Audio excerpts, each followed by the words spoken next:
One full year of working from home has fundamentally changed the way Americans think about their jobs. And a new study from PricewaterhouseCoopers says corporations are going to have to adjust to the new employee mindset if they want to retain top talent. Joining us to discuss the shift in the workforce is Bhushan Sethi, PwC's People in Organization Global Leader. Thank you so much for being here today. I want to dig into the recent Workforce Pulse survey. In it, you looked into the lasting effects of the past year on employees. You've got a lot of data here. Can you give me one number that really demonstrates for you just how big these work culture shifts have been over this past year?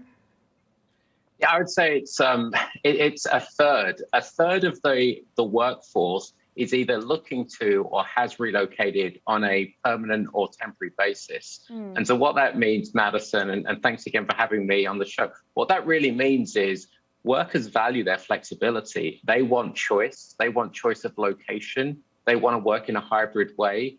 They want to focus, as you said, 13 months in, they want to focus on their mental health and their flexibility. We've proved that we can actually execute business in this way for knowledge-based businesses. So we see these as semi-permanent changes. There's still going to be people who have to be in a physical workspace for collaboration and those types of things. And that inclusive culture is so important. But yeah, flexibility and relocation were two important numbers coming out of the survey. And I want to dig into your findings about paid time off, which of course mirrors what you were just talking about. I found that really curious because at least personally, I didn't take any time off last year because I didn't have anything to do. So what do you think has led to this emphasis on paid time off looking ahead? Is it just that all of us are so exhausted from not taking vacation over the past year? We're very exhausted and we're valuing different things, Madison. So the currency of time, things like paid time off, giving me time to volunteer on something that's meaningful to me. There was a third of the employees that actually said they would trade future earnings against that. And that's an important statement. I think it also highlights, Madison, that talent and getting good skilled talent, whether it's technical talent, trade talent, as we start reopening the economy, is so difficult right now. And as we think about reopening the economy, there could be challenges for certain businesses to come back online that need to rapidly hire. So the more you can actually meet people where they are, give them what they need, provide a flexible work environment, the right inclusive leadership culture, it's going to be helpful as you try to attract or redeploy talent. I'm really glad you mentioned that because the March jobs report is out tomorrow and it's expecting to show signs of recovery. But you mentioned that companies might have trouble getting in top talent. Why do you think that is?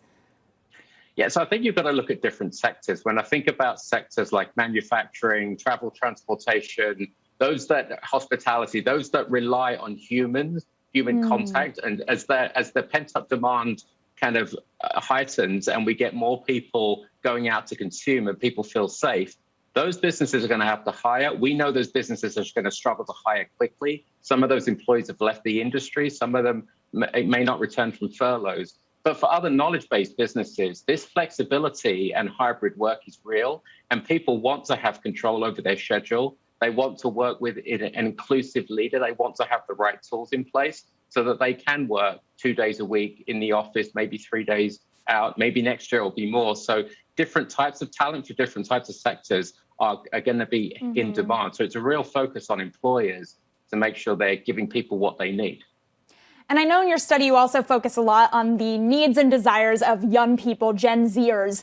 What specific things in the workplace are Gen Zers looking for? I know you've mentioned flexibility. Are there any other perks that are getting these younger 20-somethings to come into the office? A sense of purpose, that was important pre-pandemic. We've seen that being a real focus right now in terms of working for a company that means something, that cares about all of the social issues that we have in this country. There doesn't seem to be a week goes by that we don't see something.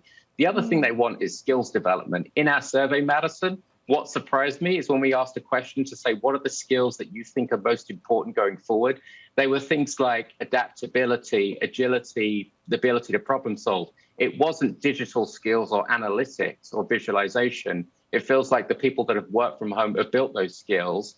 Younger people want the ability to work in the right culture, but having firms that invest in their learning through experience and structured learning programs.